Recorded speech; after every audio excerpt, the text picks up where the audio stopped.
வெங்காயமும் பூண்டும் ஒரு அசுரனின் உடலில் இருந்து பிறந்தது என்று சொன்னால் நம்புவீர்களா?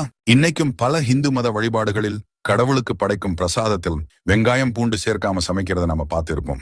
ஆனா அது ஏன் என்று யோசிச்சிருக்கீங்களா? யுகங்கள் கடந்தும் நம்பப்படும் ஒரு ஹிந்து மித்தாலஜி ஸ்டோரியை இந்த குறுங்காணொளி உங்களுக்கு காண்பிக்கும்.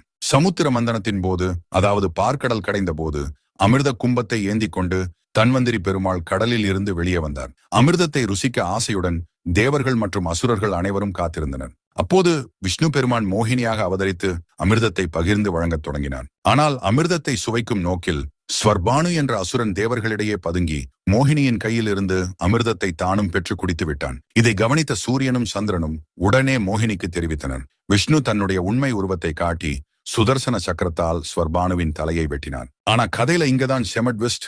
அமிர்தத்தை குடித்து விட்டதால் ஸ்வர்பானு முழுவதுமாக சாகவில்லை. துண்டிக்கப்பட்ட தலைக்கு பாம்பின் வால் பகுதி முளைத்து ராகு என்று அழைக்கப்பட்டது.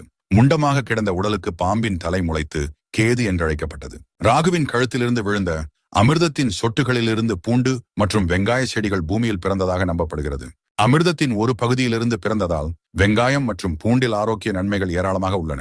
ஆனால் அவை ஒரு அசுரரின் உடலில் இருந்து வந்ததால் அவற்றை உண்பது தமஸ் மற்றும் ரஜஸ் குணங்களை அதிகரிக்கும், அதாவது ஆசை, கோபம் போன்றவற்றை வளர்க்கும் என்று சொல்லப்படுகிறது.